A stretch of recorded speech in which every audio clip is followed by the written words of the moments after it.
Hello and welcome to the dragon craziness that is Dragoncraft. Of course, we are running a pretty standard Dragoncraft deck with a couple of more interesting cards for this one. So we've got a nice Prince of Darkness as a one-of. Why? Because I actually enjoy Prince of Darkness as a card and find it actually quite interesting one. Especially in something like Dragon, where rushing to 10 and then playing it while having a decent hand is quite possible. We're also running a single Imperial Dragoon, because Imperial Dragoon just has that kind of value where you can play it against an opponent and they won't expect it and can absolutely decimate them. Then we've also got 2 Genesis, because Storm, along with 2 Zeus, which is a great combo piece with the Saha, as well as the fact that it does have Storm and Ward itself. And of course the triple Baha and double Israfil as well, just for healing and board clears. Other than that, most of the intro to the deck is very much normal. Unicas for healing, Dragon Scythers to clear. They also have a nice little Storm. The Sybil, the Dragon Oracle, and the Alita just for the ramp, along with the Dragon Fervor for heal and draw more so than its ramp, but its ramp can be quite handy. And then the Salamander clears and the Dragon Summoner draws. All pretty straightforward cards and pretty normal to Dragon, so we'll get right into some games and check it out. Our first game is against Rune. This one was a reasonably close game. Rune is a little bit of a pain in the ass when you're playing as Dragon, especially if you come up against D-Shift, which is the case here.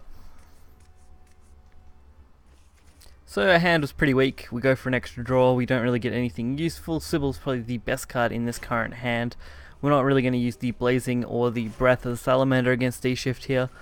Not unless we get super lucky. And then the Fervor and the Elite are both okay, but still not quite good enough to verse D-Shift. We're pretty much going to be passing a lot of our early turns, which is just not good. Of course, these are going to give us some decent potential to actually remove stuff, and I suppose they will combo nicely with Dragoon if we get that far.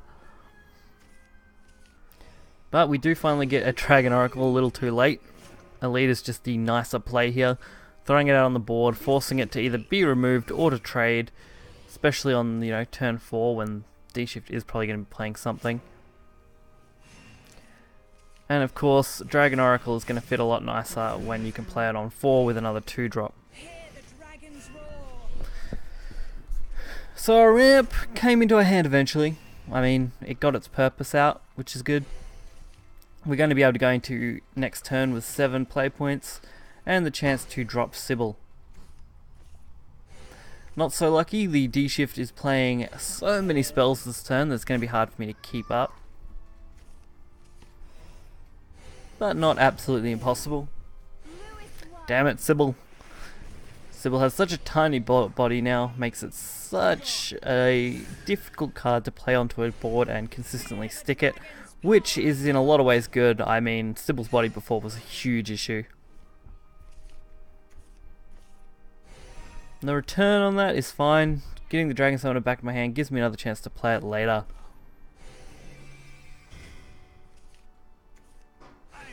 Then we have, turn 9. Going to be pretty solid. I mean, we got a few options. Removing this isn't going to be an issue. We can draw more cards. There's just a nice amount of things we can do this turn. So, Dragon Summoner into Dragon Summoner. Not the best options, but they do get them out of our decks, and Scythe is actually pretty good. Being able to get that damage to their face. So turn 7, this is where I start to worry a little bit whether we'll be able to D-Shift or not. It doesn't look like they are going to D-Shift here though. Which for me is quite nice. I don't like it when D-Shift D-Shifts. I mean, that's just a shocking thing to do to someone. And our turn 10 becomes pretty obvious, where Genesis is basically our best play. We can easily push 11 damage to face in this turn and set up for hopeful lethal next turn with the Dragoon Scyther, provided we don't get D-Shifted for massive amounts of damage. So we've just got to have a little bit of hope. Opponent does start playing out a lot of spells though. Double Angelic Snipe. Oof, you know you're in for a rough time when those come down.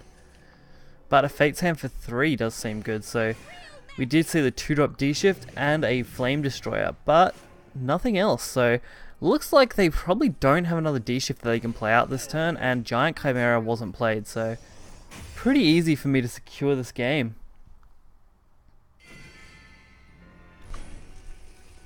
The next poor soul to be gobbled up by Dragon is poor little Bloodcraft. This one's for my family. A starting hand, pretty crappy, but the Blazing Breath is pretty much perfect to deal with any kind of aggressive blood plays. And double Dragon Oracle, really couldn't have asked for better ramp. So even if they go first, the Blazing Breath will shut them down pretty quickly. And then following up with a Dragon Oracle into whatever we want pretty much. Especially with another Blazing Breath in hand.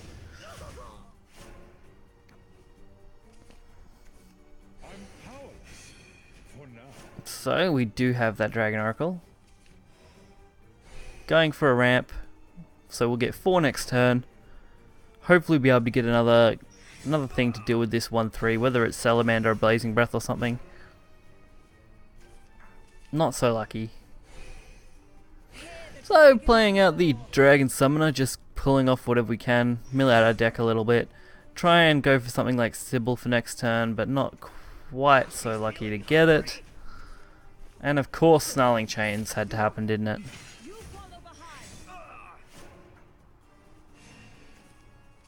But the Blazing Breath does deal with this 1-3 nicely, and if we want we can throw down the Unica, which will create a nice trade here.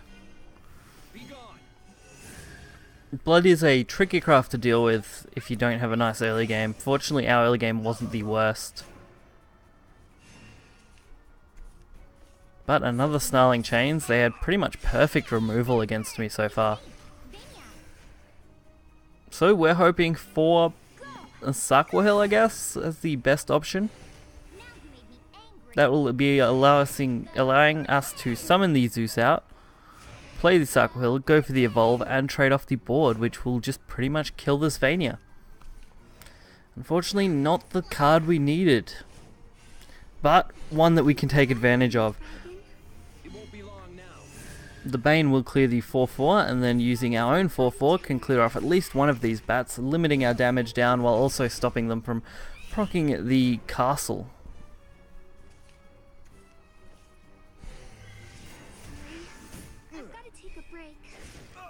Taking that little bit of damage, it's alright. Flappy bats.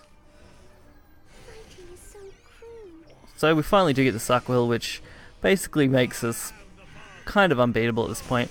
We're going to remove all their bats. They have one card in hand. They're going to draw one into the next turn. I can't think of anything they could draw that would really be substantial enough to shut me down. Another Vania could be a little difficult to deal with, but the Zeus follow-up next turn is pretty much going to destroy that. Urius, not a real threat, and of course Vania. So that is a little troublesome, just because the Vania and the Fortress will proc. Allowing them to get a couple of damage in. But that Zeus is going to be a big enough wall that I don't think they're going to have a chance to kill me. And now that we've drawn Fervor, we're going to have a chance to restock our hand and heal up, which is more than enough to shut down Blood. I don't think it would be possible for them to actually draw lethal here.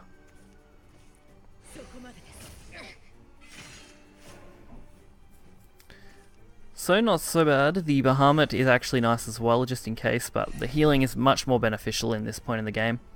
And drawing a second Fervor off the Fervor is even better. So I think from here we pretty much win. The Sakwahil and Bahamut, no matter what they play, is going to shut it down, so really good match. And the final victim of the massive dragons is poor little Ilya. Isn't it sad? She looks so adorable, yet she's about to be stomped by Dragoncraft. So, again, dropping big drops just so we can get something smaller. Zeus is okay to draw, but not the best, and obviously no ramp kind of sucks. So we start off reasonably solid with those couple of draws. Getting those Dragon Oracles, really good. Crystals of snow shimmer in Of course, Princess Snow White, ruining my life since as soon as it was released. But we do have the Sarkwahill now, so the Zeus Sarkwahill combo is viable for turn 7. And we know that this is now Elena. As long as it's not a hybrid deck, we're okay. Breath, the best way to deal with a Snow White when you have double. Getting rid of both of them. Stopping them from getting a chance to actually heal it. crystals of snow shimmer in the night. But of course they happen to have another one, making my life more difficult, day by day. So I don't have many choices. Do throw out the Dragoon Scyther, just because it does put a threat on the board. It means that if they trade into it, they are going to lose something, which against Elena is always good. The less things they can keep on board, the better. Alright, so we see the Globe of the Starways, along with another Rabbit Healer. They must have had a really good hand for their healing. Look at you. You're hurt. And we do have our Polyroar, which could come in handy against Haven when the game gets drawn out. And we can finally drop Sybil and actually get something out of it, which is the part I like about Sybil here. So, do decide to use this Bane, clear the Snow White. The Snow White was a bigger threat because it would just keep boosting and then have to be removed. At least this way it drops back to a 2-2, which is a lot easier to deal with. While at the same time we can actually remove this 3-2 with the Sybil. To make the world blue. That means even with healing, they're not going to get a huge advantage out of it, and the Sarkwahill next turn will be able to deal with most of what they play. And they do go for another Globe. No real issue with that. But the Black Inscription does suck. Let me ease your pain. So we're looking at a Sarkwahill and Zeus play next turn if we don't run into something better. And Bahamut, that is slightly better. He's so Better than showing them that we have Zeus in our hand and letting them know. It's better to show them the Bahamut, which they now know is going to threaten their board no matter what they do. destroy our foes. Sacred. And as long as we can clean up all these cards on Elena, especially with their limited hand, we should be okay. Zeus is the real MVP, that big flowing beard of his. Ugh, can't go wrong with that. Such pain. So not so lucky, because now they know we've had Bahamut. Playing that Tribunal for them is really good. Lucky for me though, the Polymorphic Roar is going to be just perfect to really force them into playing more cards. But we do see Beast Call. They've got these amulets set up almost perfectly because they will proc in a really nice order. But at the same time, as long as I put pressure on them now, it's going to be hard for them to deal with this. So we drop them to 10. Not a good spot. Poor Lily is about to get completely destroyed. They force the Hollow Dogma. Miss the Zeus, which is awesome. Me being able to keep Zeus alive is huge. And now they're just trying to heal up as much as they can. And they just concede, which is a little random, but not surprising. I mean, how do you deal with a 5-10 Bane and a 5-5 Storm? So I hope you guys enjoyed this video. Unfortunately, I didn't get to show off Imperial Dragoon or Prince of Darkness, mainly because they are one-offs, but we did get to show off the Polymorphic Roar and how good it can be in matches such as Haven, so that's quite nice. The real MVPs of the game are easily Zeus and Sarkwahill. Those two as a combo is absolutely crazy. Obviously, Dread Queen can also be quite a good combo, but at the moment I like this just because it gives them a little bit of a surprise. So, hopefully you guys enjoyed it all. Make sure to hit the like button and subscribe. You'll find links in the description to this deck, along with Discord and things like that if you want to join. You can also check out my Patreon and stuff, which will come up at the end of this video, and I'll catch you guys next time. See ya.